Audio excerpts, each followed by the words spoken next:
Have you ever woken up in the dead of night, heart pounding, only to see a shadow sitting right beside you, silent, still, watching you? What would you feel? Fear?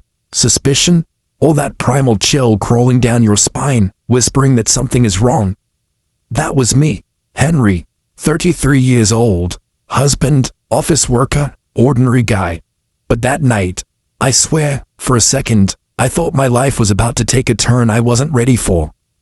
The glow of my phone screen lit up her face, my wife's face. Eyes narrowed, brows furrowed, lips pressed in that straight, deadly line only women seem to master. Her fingers were moving fast, swiping, scrolling, opening, closing. Not casually, not like someone killing boredom. No, she was digging, investigating, hunting. It was 2:07 a.m. I remember the exact time because the numbers were stamped on my brain like a warning sign. For a moment, blurry-eyed and half-dreaming, I thought she was praying for me, whispering some midnight plea for my health or our marriage. But then, I saw it. The phone wasn't hers. It was mine, and the way she held it, like a bomb technician delicately pulling wires, made my stomach drop. I cleared my throat. My voice cracked. "Babe, what are you doing?" She didn't even glance up, didn't even flinch. Her voice was cold, steady, sharp enough to slice through the dark. "Just confirming if you're cheating on me." My chest froze. My heart thudded so hard I could hear it echo inside my ears. "Now, you need to understand something. I'm not a cheater, never have been."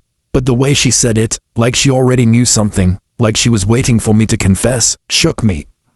And in that moment, I didn't know what was worse. Being accused of betrayal, or knowing she was seconds away from discovering the absolute, pathetic truth about me. Because if she kept scrolling, if she dove deeper into those chats, she wouldn't find another woman. No seductive texts, no late-night secrets. What she would find was worse. And when she finally saw it, the endless group chat where me and my boys argued for 3 straight hours about whether jollof rice was better with goat meat or chicken, she didn't look relieved. She didn't laugh. She didn't even get angry. She just turned to me, sighed, and said words that cut deeper than any accusation of cheating ever could. "You're useless. You're not even cheating. You're just wasting your life." Then, like nothing happened, she placed the phone on the nightstand, curled back into bed, and fell asleep. Meanwhile, I lay there, wide awake, staring at the ceiling, drowning in a silence that felt louder than any scream. Have you ever been so shaken, not because of what you did wrong, but because of who you actually are? That night, I wasn't defending myself from betrayal. I was forced to confront something scarier. What if my wife was right? What if I wasn't living? I was just existing. That's where this story begins. Because what started as a midnight accusation became the night I realized my entire life needed to change. The ceiling fan spun lazily above me, its blades slicing the silence into soft whooshes. My wife's steady breathing beside me should have been comforting, but instead, it weighed on me like a verdict. "You're useless." Those 2 words echoed, bouncing around in my skull, replaying again and again until I began to wonder if maybe she hadn't just spoken them. Maybe she had unveiled a truth I'd been hiding from myself. I stared at her, the same woman I'd married 7 years ago. Back then, she used to look at me with fire in her eyes, the kind of look that made you believe you could build empires together. She loved my jokes, my stupid late-night rants, even the way I'd over-explain movies she hadn't seen. Somewhere along the way, though, her fire dimmed. Maybe because my spark had, too. See, I wasn't a bad husband. I wasn't abusive. I wasn't reckless. But I wasn't much of anything else, either. I woke up, went to work, came home, ate, scrolled, laughed at memes with my boys, argued about pointless stuff in group chats, went to bed. Day after day, a loop, a hamster wheel, a life lived small, and as much as I wanted to blame her midnight investigation on jealousy or insecurity, I knew deep down it wasn't that. It was frustration. It was disappointment. She wanted to catch me cheating because maybe, just maybe, that would have been easier to handle than the dull ache of realizing the man she married had stopped growing. I closed my eyes, but sleep wouldn't come. Instead, memories did. The day we first met at the university cafeteria, where I spilled coffee all over her notes and spent an hour apologizing while she laughed. Our first tiny apartment, where the ceiling leaked and the power went out every other day, but somehow, it felt like a castle because we were building a dream. The promises I'd made on our wedding night, I'll give you everything, I'll make you proud, you'll never regret choosing me. And now here I was, 33, sitting in bed with my phone glowing beside me, my wife asleep after declaring me useless, and my greatest accomplishment that week being a 3-hour argument about goat meat versus chicken. The thought stung, but the sting was good, because stings wake you up. I rolled out of bed quietly, my feet sinking into the cold floor tiles. I picked up the phone again, scrolled through that same chat she'd mocked me for, and for the first time, instead of laughing at the nonsense, I felt embarrassed. Was this it? Was this my legacy? Endless group banter while life passed me by. I walked into the living room, switched on the dim lamp, and just sat there. The silence of the night was thick, pressing against my chest. For the first time in years, I felt restless, uneasy, like my soul was itching. Then, something strange happened. My phone buzzed again, another message in that same group. My friend Tony, the loudest of the bunch, had dropped yet another voice note, passionately defending goat meat like it was a religion. I listened, half expecting to chuckle. Instead, I felt an anger rising in me. Not at him, at myself. Because this was where all my energy went. My passion, my fire, my nights. Wasted on nothing. And then I heard her voice in my head again. You're useless. But this time, it didn't sound like an insult. It sounded like a challenge. I didn't know it yet, but that night was the first crack in the shell I'd built around myself. The start of a storm I wasn't ready for. Because once you see the truth about who you are, you can't unsee it. And my truth was ugly. But sometimes, the ugliest truths are the ones that save you. Morning light crept through the curtains, warm and golden, but to me it felt harsh, almost accusing. I sat at the edge of the bed, half-dressed, staring at my shoelaces like they were a puzzle I couldn't solve. My wife, Clara, moved about the room silently, her face unreadable as she tied her hair into her bun. Normally she'd hum while getting ready, or ask me if I wanted coffee, but this morning, nothing. Just silence. The kind of silence that wasn't empty, it was heavy. I wanted to say something. Apologize, maybe, even though I wasn't guilty of anything. Defend myself, but what would I defend? That I wasn't cheating? I was just wasting my life in group chats. That didn't make me sound innocent. It made me sound pathetic. She glanced at me once, just once, and in her eyes, I saw it, doubt. Not the playful suspicion of a jealous wife. This was deeper. It was disappointment wrapped in curiosity. Like she wasn't sure anymore who she'd married. On the drive to work, her silence followed me like a shadow. Every red light felt like a trial, every moment of quiet another judgment I couldn't escape. I replayed the night over and over, her words stabbing sharper each time. You're useless. By noon, I couldn't focus at work. Emails blurred on the screen. The chatter of colleagues was a distant hum. Instead, my mind was trapped in that bedroom, in the glow of that phone, in the weight of those 2 words. And then, the paranoia started. What if she didn't believe me? What if she still thought I was hiding something? Would she check my phone again? Would she start following me, questioning me, digging into parts of my life I didn't even think about? The irony was cruel. I wasn't a cheater, but the more I thought about her suspicion, the more I began to feel like one. Every notification on my phone felt dangerous. Every laugh from a female colleague felt suspicious. Every innocent, "How are you?" text from a friend made me want to delete it, just in case Clara saw it and twisted it into something more. That's the thing about suspicion. It doesn't need evidence to destroy you. It just needs space to grow. That night, I came home late. The office had drained me, but it was more than that. I'd sat in my car for an extra hour, staring at the dashboard, trying to summon the courage to walk into my own house. When I finally did, Clara was in the living room, scrolling on her phone.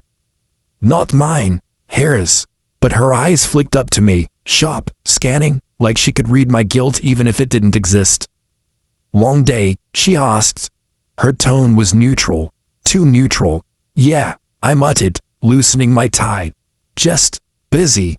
She nodded slowly, then went back to her phone. No further questions. No smile. No warmth. And that was worse than yelling. Worse than accusations. Her indifference was terrifying.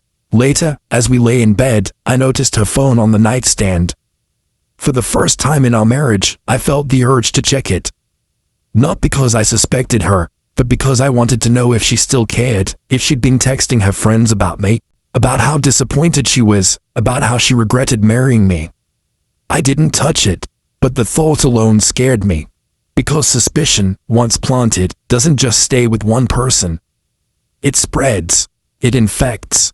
It turns lovers into detectives, homes into interrogation rooms, and trust into fragile glass that can shatter at any moment. As I lay there, pretending to sleep, I realized something chilling. This wasn't just about WhatsApp messages. This wasn't about cheating or not cheating. This was about the quiet death of a marriage. And the worst part, I couldn't tell if it had already died, or if this was the beginning of the end. The next few nights became a silent war. Clara wasn't storming around the house or shouting accusations. No, she was calm. Too calm. And that was worse. Every time my phone buzzed, her eyes flickered to it like a sniper tracking a target. Every time I laughed at a meme, she tilted her head slightly, like she was cataloging evidence. It got under my skin. One night, I stayed up late watching highlights on YouTube, trying to drown out the tension. Out of the corner of my eye, I saw her watching me, not the screen. Her arms were crossed. Her expression, unreadable. "Who are you texting?" she asked suddenly. I jumped. My phone wasn't even in my hand. It was on the table beside me. "Nobody," I said, too quickly. She raised an eyebrow. "Then why are you smiling at the screen?" It's just a video," I stammered, fumbling for the phone to prove it. I opened the app, shoved it toward her, desperate for her to see. But the look on her face didn't change. That's when it hit me. The truth didn't matter anymore. In her mind, she wasn't searching for answers. She was searching for confirmation. And when someone is determined to confirm their suspicion, they'll find a way, no matter what. The paranoia began eating me alive. I started over-explaining every move. "I'm going to the store. I'll be back in 10. Want me to bring milk?" Or, "This is Tony calling. You know Tony, right? He's married, he's just asking about football." But the more I explained, the guiltier I looked. One evening, I came home and found her sitting at the dining table, phone in her hand, her face pale. "Henry," she said quietly, "why is there a passcode on your WhatsApp now?" My heart stopped. I had changed it that morning. Not because I was hiding anything, but because I wanted privacy from her midnight investigations. But how do you explain that without sounding guilty? Her eyes glistened, fury and heartbreak mixing into one. "You think I'm stupid? Do you think I don't see what's happening?" "Clara, it's not like that. Not like that." She shot up from her chair, her voice breaking. "Do you have any idea how it feels to wake up next to a man and wonder if he's living a double life? Do you know what it's like to feel invisible?" Her words crushed me. Invisible. That was the real wound. She didn't just think I was cheating. She felt unseen, unloved, unchosen. I reached for her hand, but she pulled away. The distance between us felt wider than the ocean. For a moment, the house was dead silent, except for the sound of my own heartbeat hammering against my ribs. And then she whispered something that froze me to my core. "If you're hiding something, I'll find it, even if it destroys us both." That night, she slept facing the wall. And I lay there staring at the ceiling, a cold dread creeping through me. Not because I was guilty, but because suspicion, once unleashed, is unstoppable. And I knew something was about to break. It happened on a Thursday night. I came home late again, not because of work this time, but because I couldn't stand being home. The air in the apartment had become suffocating, thick with suspicion and silence. I parked the car outside our building and just sat there for almost half an hour, staring at the steering wheel, rehearsing conversations in my head that I never seemed to have the courage to start. When I finally walked inside, the apartment was dark. Too dark. Clara usually left a lamp on when she knew I was coming home late. But tonight, nothing. Clara, I called out. No answer. I walked into the bedroom, empty. Then the living room, still nothing. And that's when I heard it. A faint click, the unmistakable sound of my phone unlocking. I turned toward the sound, and there she was, sitting on the couch, phone in hand, eyes darting across the screen. Again, but this time, it was different. Her face wasn't angry. It wasn't suspicious. It was confused, disappointed, almost sad, like she had found something she wasn't prepared for. Are you happy now? I said, my voice shaking with a mix of anger and exhaustion. You found what you were looking for. She didn't answer.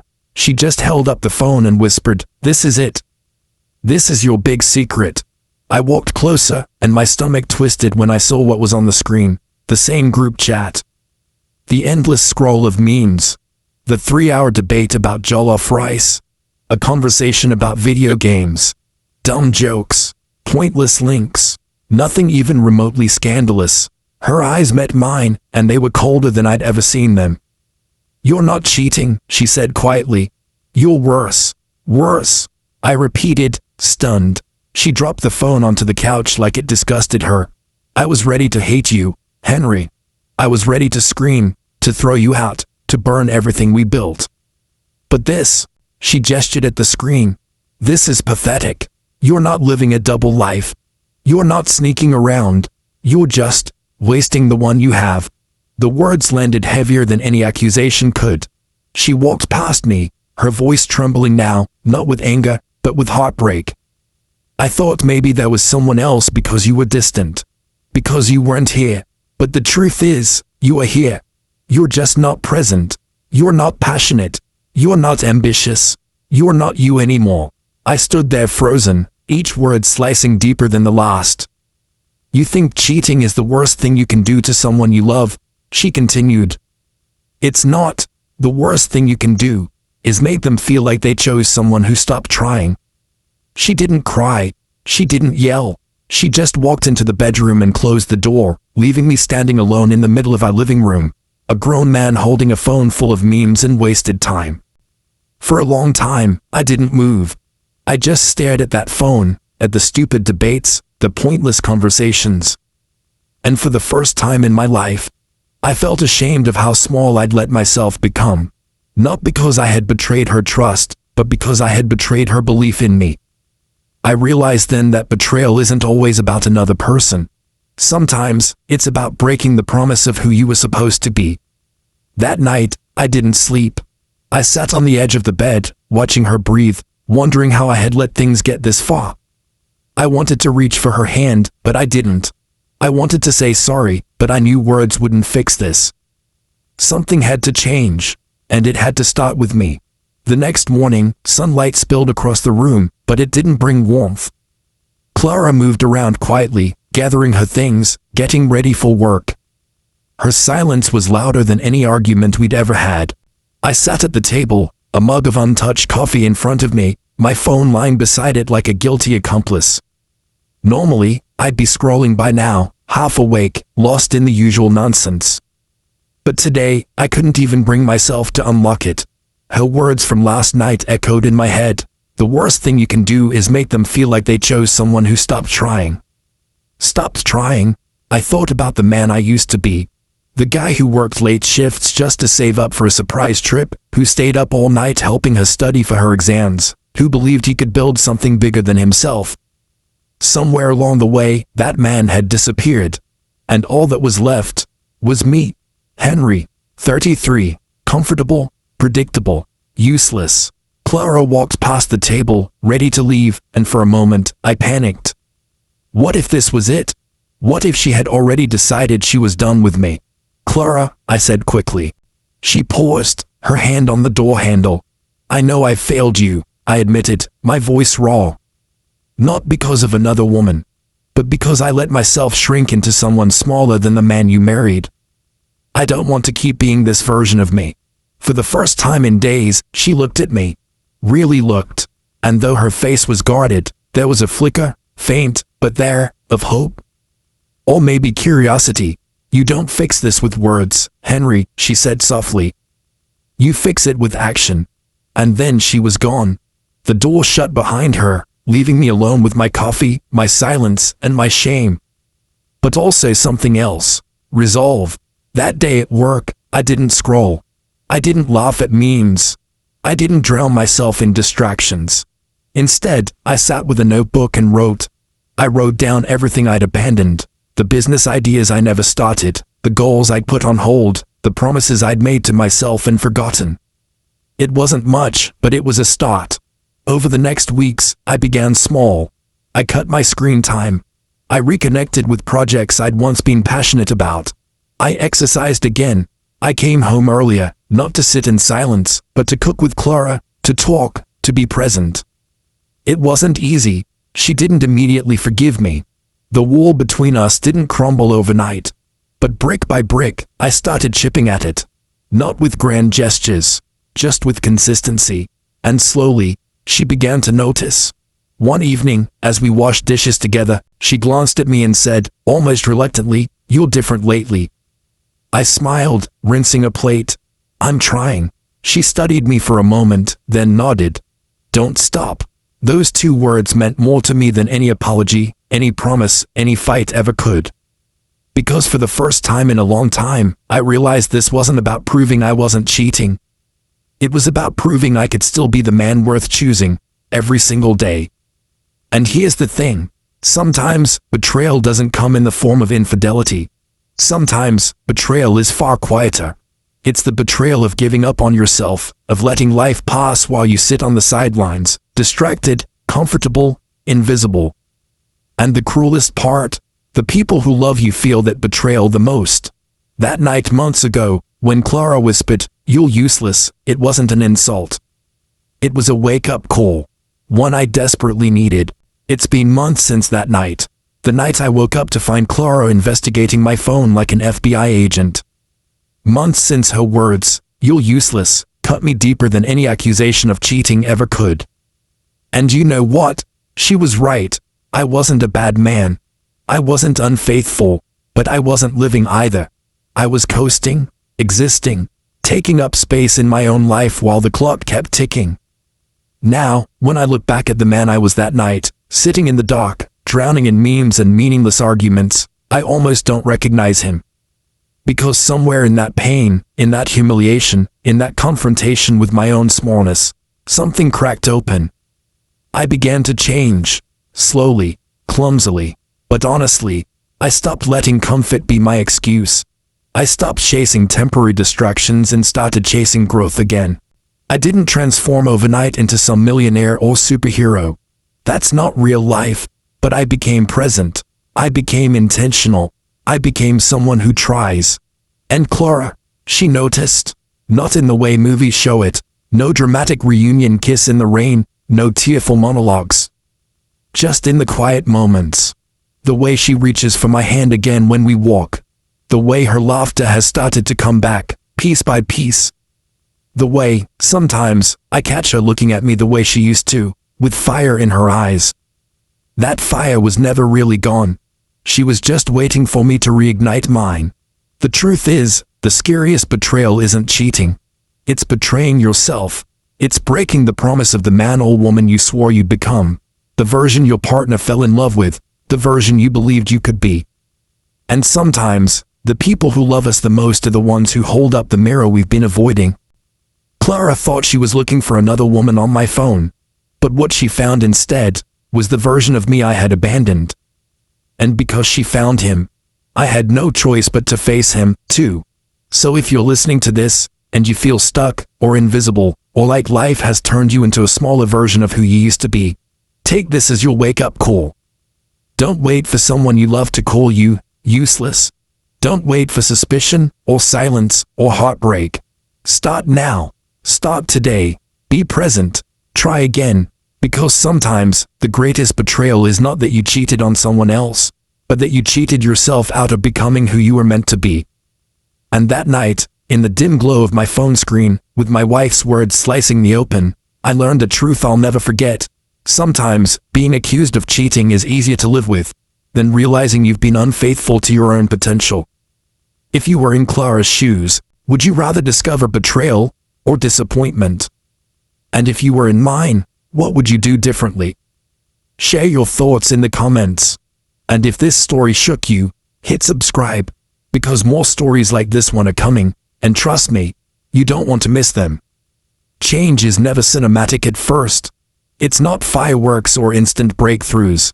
It's small, stubborn decisions, the kind nobody claps for. For me, it started with mornings. Instead of reaching for my phone the second I opened my eyes, I forced myself to get up, stretch, and breathe. At first, it felt stupid, pointless. But little by little, I realized those 10 minutes of silence gave me something scrolling never could: clarity. Then came the evenings. Clara and I used to eat dinner in silence, her scrolling through recipes, me lost in memes. Now, I made it a rule: no phones at the table. She resisted at first, rolling her eyes, saying, "What's this? Some new phase of yours?" But I held firm. Slowly, our dinners became conversations again. Not always deep, sometimes it was about groceries or the neighbor's dog, but it was us. The hardest part wasn't building habits. It was facing myself, because when you strip away distractions, you're left with the quiet truth of who you are. And that truth, at first, was ugly. I had let my ambitions rot. I had abandoned hobbies I once loved. I had stopped dreaming. I had stopped trying. One night, Clara found me sitting at the desk with an old notebook open. She leaned against the doorway, watching me scribble. "What are you doing?" she asked. I looked up, embarrassed, like I'd been caught doing something childish. "I'm writing down ideas. Things I want to build. Things I used to talk about." She raised an eyebrow. "And what makes you think you can start now?" Her tone wasn't cruel. It was cautious, guarded, like someone who wanted to believe but was too scared of being disappointed again. I met her gaze. "Because if I don't start now, I'll never start." She didn't reply. She just walked away. But a week later, she left a brand new pen on my desk. No words, no note, just the pen. That was her way of saying, "I see you trying." And that meant more to me than forgiveness. The truth is, healing isn't loud. Trust isn't rebuilt with promises. It's rebuilt with presence, with consistency, with showing up every single day, even when nobody is clapping, even when doubt is louder than faith. Months passed. Some days I slipped. Some nights I still caught myself reaching for my phone out of habit. But Clara noticed the difference. She started smiling more, laughing again. Sometimes, late at night, she'd even roll over and rest her head on my chest, something she hadn't done in months. And me, I didn't feel useless anymore. Not because I had suddenly achieved something massive, but because I was trying again. Trying, I realized, is what keeps love alive. The thing about progress is, it's fragile. You think you're moving forward, and then life throws a curveball that makes you question everything again. For me, that curveball came one Saturday night. Clara had gone to bed early, exhausted from a long week. I stayed up, supposedly to finish some notes. But the glow of my phone pulled me back like a magnet. Notifications popped up, my group chat, memes, random nonsense. I told myself, just 5 minutes. But 5 minutes turned into 40. And then I felt it. That cold, heavy silence. I looked up, and there she was. Clara, standing in the doorway, arms crossed, staring at me with the same expression she'd worn the night she caught me at 2 a.m. My heart dropped. She didn't yell. She didn't accuse. She just whispered, "I thought you changed." Those words cut deeper than any shouting could. I tried to explain, to stumble through excuses, but she shook her head and walked away. The sound of the bedroom door closing felt like a verdict. For the first time in months, I felt the old version of myself clawing back. The uselessness, the shame, the fear that maybe I was doomed to disappoint her forever. That night, I didn't sleep. I sat at the desk staring at my notebook, at the pen she had given me, wondering if I had ruined everything again. But then something shifted. Instead of drowning in guilt, I wrote. Not about work, not about goals. I wrote about her, about how I saw her strength, about the way she looked at me when she believed in me, about the way she carried the weight of disappointment but still stayed. When dawn came, I placed the notebook on her side of the bed before she woke up. Hours later, she found me in the kitchen, making breakfast badly. She didn't say anything at first, just held the notebook in her hands, pages filled with raw words, messy and imperfect. Finally, she whispered, "I don't want perfect, Henry. I just want real." And for the first time, I realized, change isn't about never failing. It's about refusing to give up even when you do. That morning, she reached across the table, touched my hand, and smiled. A small smile, fragile, but real. It wasn't forgiveness written in stone. It was something better. It was hope. And hope, I realized, is all a marriage needs to survive. Months later, on a quiet evening, Clara and I sat on the balcony together. The city hummed below us, but up there, it felt like the world had slowed down. She leaned back in her chair, sipping tea, while I stared at the skyline, wondering how far we'd come. I thought back to that night at 2 a.m., the phone's glow, her suspicion, the sting of being called useless. I thought about how close we had come to breaking apart. And then I thought about now. Two people, scarred but sitting side by side, still choosing each other. "Henry," she said softly, breaking the silence, "do you know what scared me most that night?" I turned to her. "What?"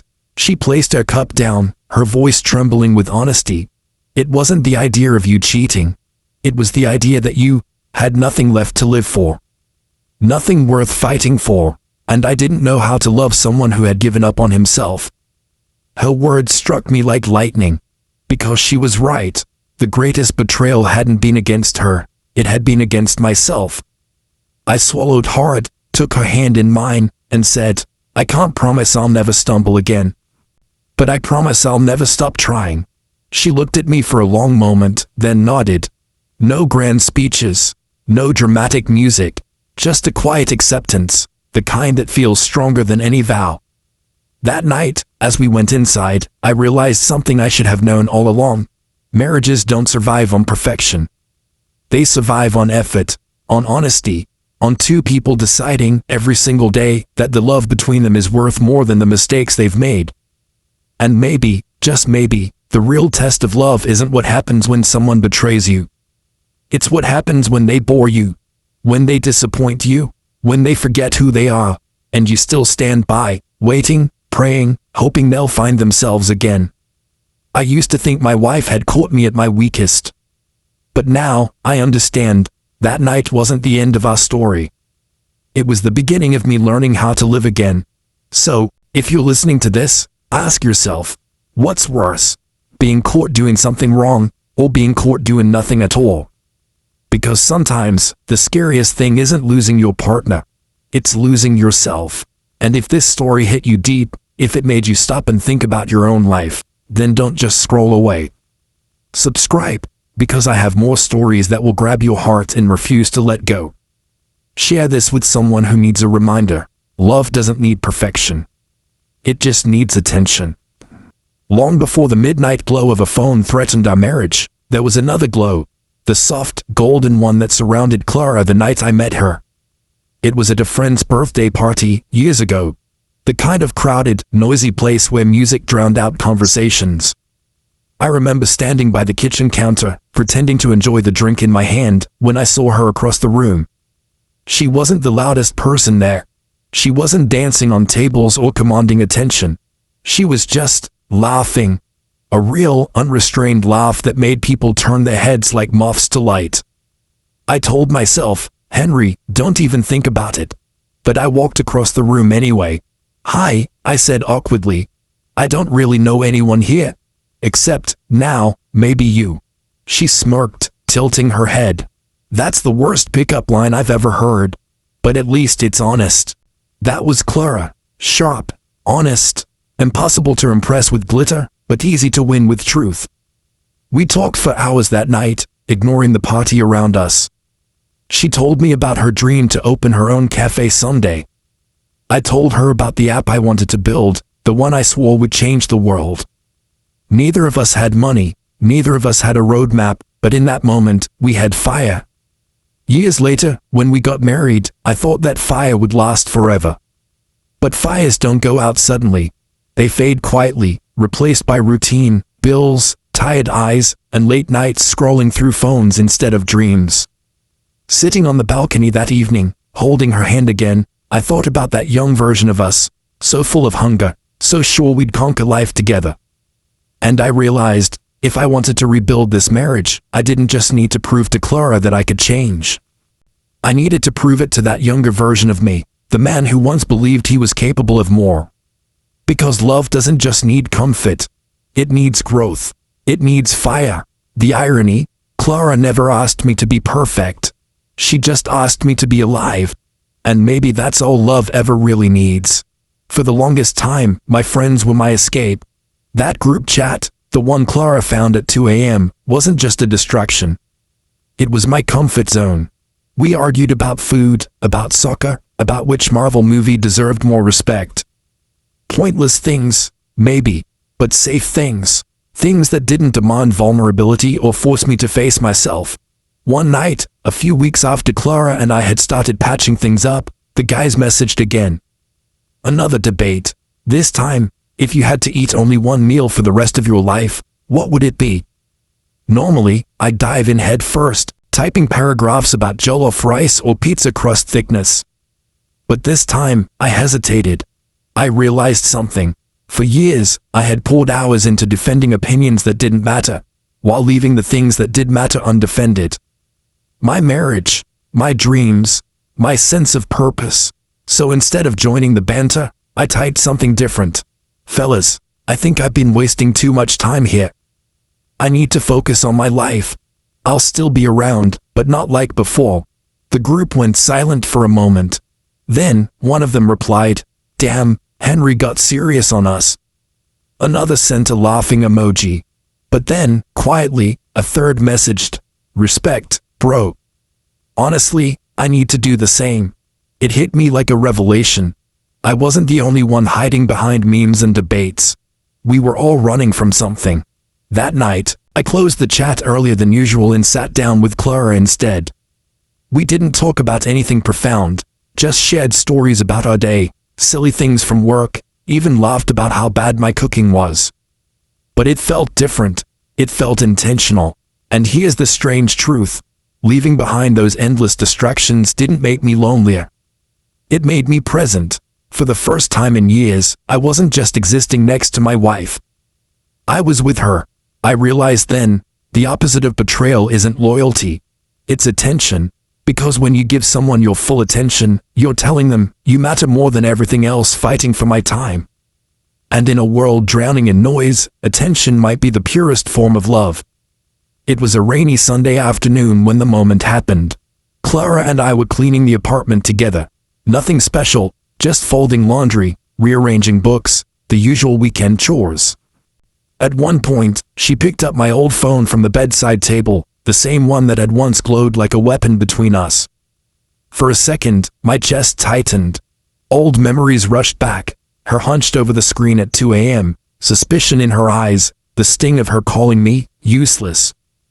But this time, she didn't scroll. She just looked at the phone, then at me, and placed it face down on the shelf. "I don't care what's in here anymore," she said softly. "I care about you." It was such a simple sentence, but it felt like the final lock clicking open. Without thinking, I walked to the kitchen drawer and pulled out a small notebook, the same one I had been scribbling in since my lowest point. I handed it to her. Inside were pages of dreams. Some realistic, some wild. Business ideas, travel plans, little notes about us, even sketches of the cafe she once dreamed of opening, because I remembered. I had always remembered. She flipped through slowly, her fingers brushing the messy handwriting. Tears welled in her eyes. "You kept all this," she whispered. I nodded, because I needed a reason to keep trying. "And you were always my reason." She closed the notebook, pressed it against her chest, and for the first time in what felt like forever, she pulled me into an embrace that wasn't cautious, wasn't guarded, it was whole. In that moment, the rain outside didn't matter. The years of distance didn't matter. What mattered was this: love doesn't need perfection. It doesn't need grand gestures. It needs memory, attention, and the courage to keep showing up even when it's easier to give up. That night, as we sat by the window watching the rain, Clara leaned her head on my shoulder and said, "Henry, you're not useless. You never were. You just forgot who you were. But now, I think you're finding your way back." Her words weren't forgiveness. They were resurrection. And as I held her close, I realized something I will never forget. Sometimes, the scariest betrayal isn't being caught cheating. It's being caught abandoning yourself. And the greatest redemption isn't proving someone wrong. It's proving to yourself that you're still worth fighting for. So, if you're listening to this, ask yourself, are you paying attention to the people who matter most? Or are you scrolling your life away, waiting for someone to notice you've disappeared? Because one day, the glow of your phone might reveal the truth, not about who you're texting, but about who you've become. So tell me, if you woke up at 2 a.m. and found your partner digging through your phone, what would they discover? Secrets or silence? Would it prove your love or expose the parts of you even you have forgotten? Comment below. I'd love to hear your thoughts. And if this story hit you deep, if it made you stop and think about your own life, then don't just scroll away. Subscribe, because I have more stories that will grab your heart and refuse to let go. Share this with someone who needs a reminder. Love doesn't need perfection. It just needs attention.